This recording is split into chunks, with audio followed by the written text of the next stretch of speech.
I love The Nightmare Before Christmas. For fans of animation, it contains so much gorgeous detail. With individual frames you could talk about for hours. For fans of Tim Burton, it shines with the very best of what his imagination can offer. His vision brought to life by the incomparable master of stop motion, Henry Selick. I mean, look at this! His accordion's a fish. His accordion's a fish. A 1 and a 2 and a 3 and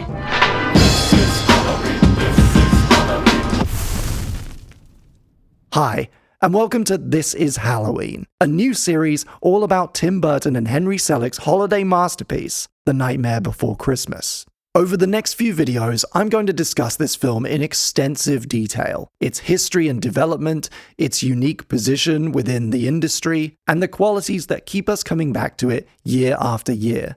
In this first episode, we'll be talking about Tim Burton's unique relationship with Disney and explore why we'll probably never see anything like this again, despite its profound influence in both film and animation. What made Nightmare so special when it was released in 1993, and why it still deserves your attention today.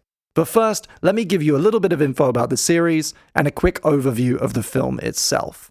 Spoiler warning, over the course of this series, I am going to be talking about literally every single frame of this movie. So I think you'll get a lot more out of it if you're familiar with the film and maybe if you've recently rewatched it. I'm going to be drawing from a lot of different sources on this project. Obviously, there's the film itself, both DVD and Blu-ray releases, and all of the extras, the documentaries that are on them. I also have an official annotated script and songbook, a book called Burton on Burton by Mark Salisbury. This is compiled from extensive interviews with Burton himself. There's a wonderful exhibition catalogue from the Design Museum called Tim Burton Designing Worlds, as well as a lot of other online sources, other books and articles, and related films, like anything else directed or produced by Tim Burton, including some of his early shorts and student work.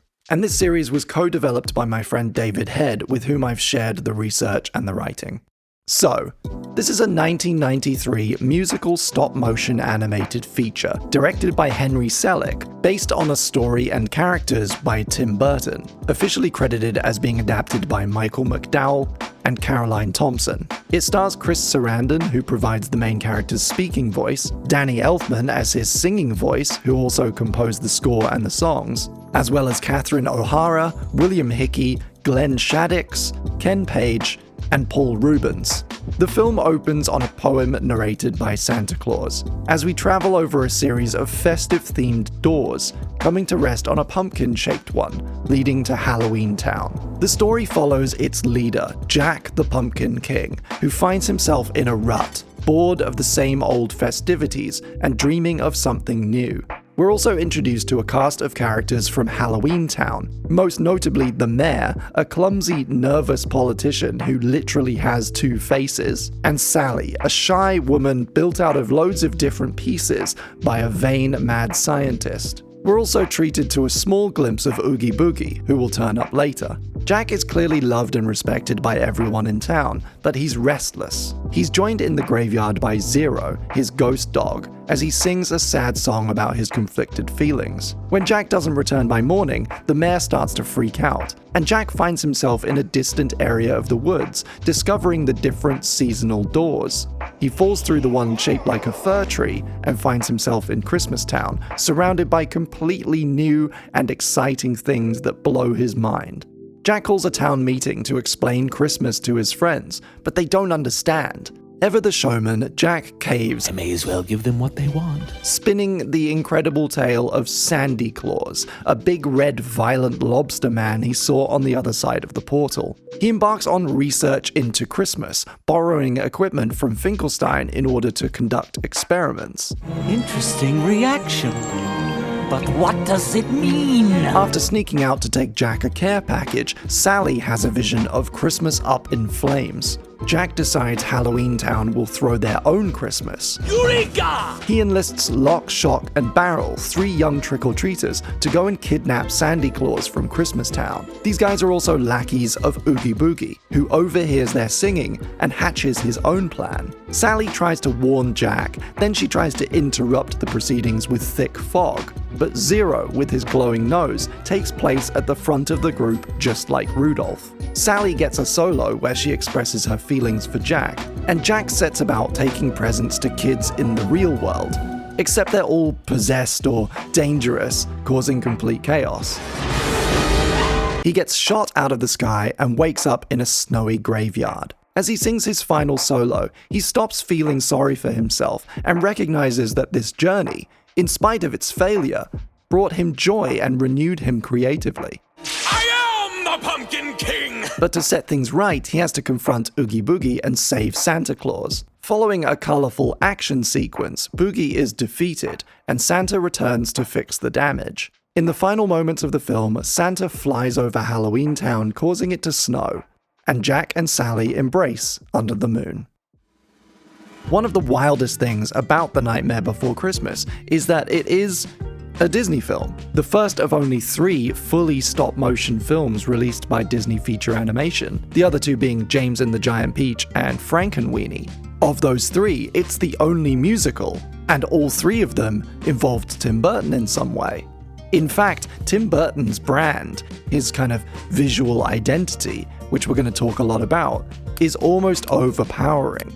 And it can be a shock to remember that, yes, this is owned by Disney. This dark, gory, gothic, nostalgic throwback full of worms and skeletons, this musical helmed by Danny Elfman, the aging new wave punk rocker, which is adored by scene kids and goths around the world, is a Disney property. And it has the merch and the theme park ride to prove it.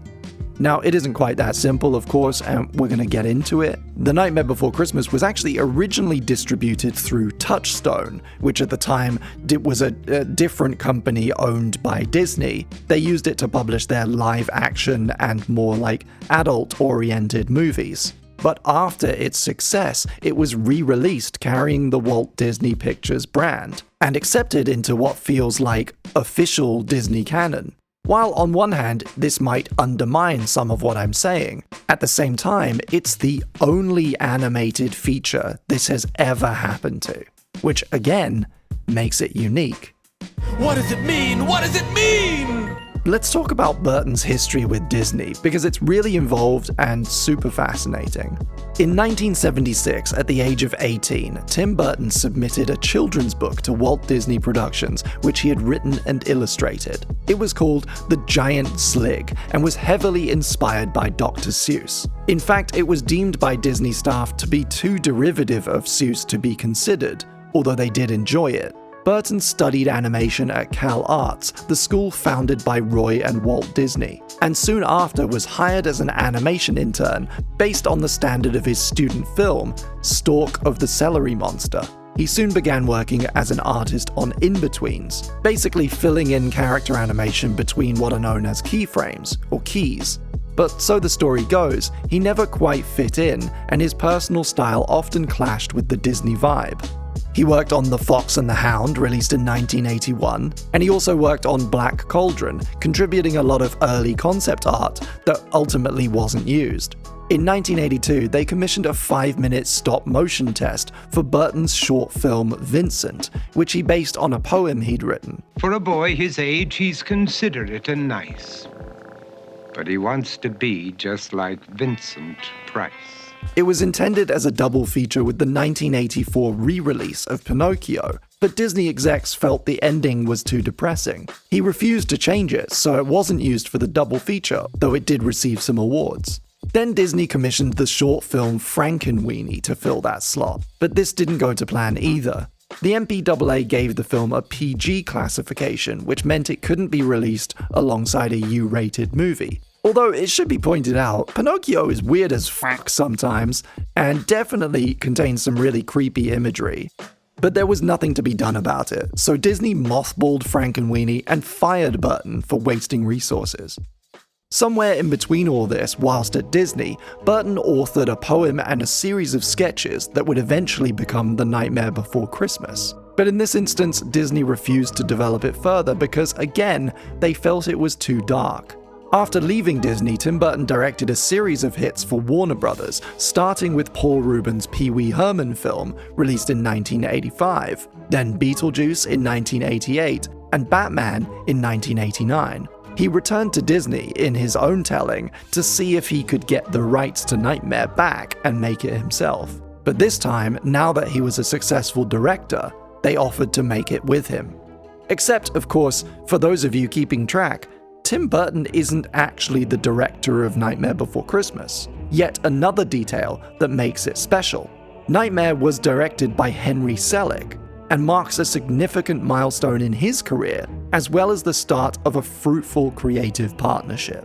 So you've got Selick and Burton working on the film. Now, this arrangement isn't so unusual, given the way Disney worked in this period, something we talked about in my Emperor's New Groove series. They tended to pair up directors and producers on projects, allowing for movement within a team and redundancies if they needed to be replaced. Except that when it comes to Nightmare, we have this strong individual style that for most people is connected to one man. And again, it can be a bit of a shock to some people to learn it was directed by someone else. Selick had previously worked as an animator on a bunch of Disney projects: The Fox and the Hound, Mickey's Christmas Carol, Black Cauldron, The Great Mouse Detective, and Who Framed Roger Rabbit. Before that, he'd done stop-motion commercials for brands like Pillsbury and MTV. The two of them met at CalArts and had worked at Disney at the same time. We liked a lot of the same things, like Charles Addams and Edward Gorey, and monster movies and Harryhausen, says Selick. But we were working on things at Disney like trying to draw cute foxes for The Fox and the Hound. According to Mark Salisbury in his book Burton on Burton, despite Nightmare's proximity to his heart, Burton passed on directing the project because of his commitment to Batman Returns, and the painstakingly slow production period necessary. Selick was based in San Francisco, which had become a bit of a hub for stop motion, so that's where they set up the offices for Skellington Productions and began work in July of 1991. At first, Burton seems to have been concerned about the possibility of creative tension. He says, "My main concern was that Henry, being an artist in his own right, wouldn't do the things I wanted. I was worried about that kind of tension, but it wasn't like that. He was great." Interestingly, I learned from Burton on Burton that collaboration with Michael McDowell, who had previously written for Beetlejuice, didn't work out, although he is credited in the film. Again from the same book, I brought Michael in at the beginning and I realized that the way I really should do it is the way Danny and I eventually did it, even though it's not the most logical way. This is Burton talking about the unconventional way he ended up developing the film with Danny Elfman instead, basically coming up with the story beats while you're brainstorming the music. We were running out of time, and I just said, well, I'll just start writing some of the songs based on what we talked about. And a significant amount of the development seems to have happened in this collaboration with Danny Elfman, before eventually Caroline Thompson incorporated it all together into a screenplay. And then I said, let's just talk about the next section of the movie. And we talk about it and tell me, oh, and he does this and that. And I said, great.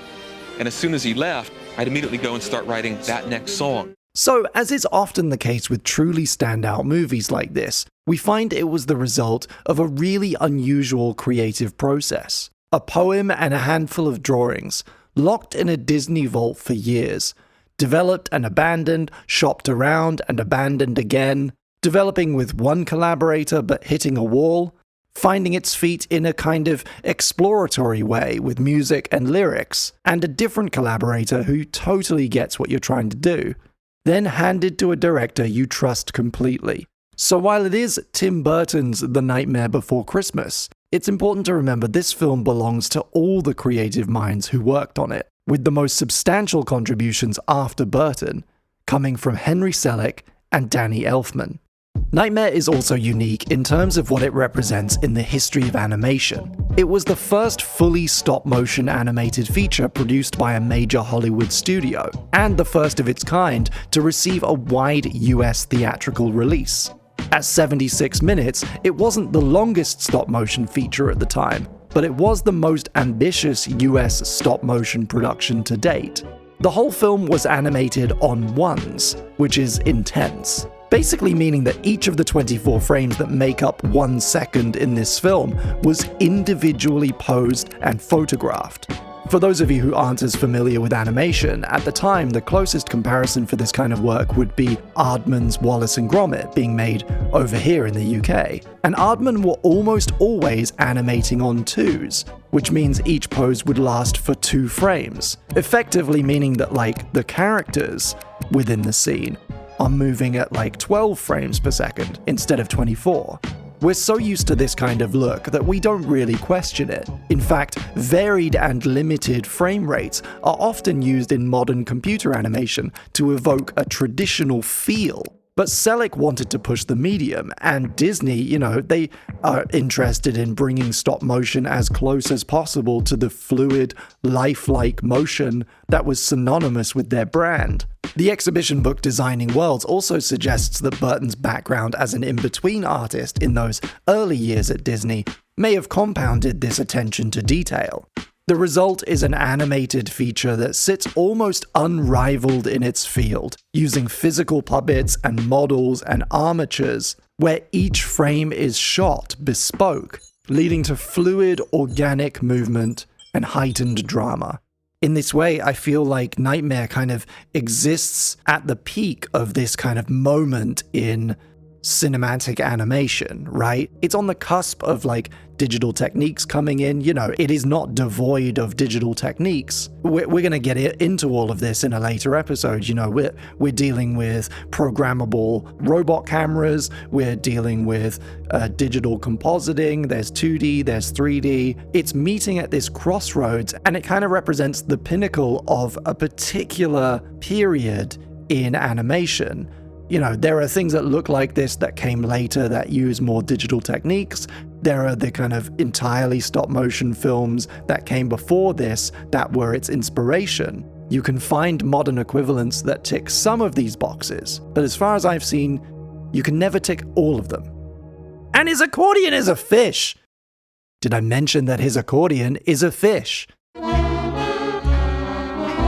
And of course, without the success of The Nightmare Before Christmas, so many other films might not have happened, like Coraline and other features from Studio Laika, which Selick joined in 2003 as a supervising director. Burton may never have made Corpse Bride or the feature-length Frankenweenie, but for the trail blazed by Nightmare, which proved that feature-length stop-motion films with a more detailed, less bubbly aesthetic could make a mark in the culture landscape.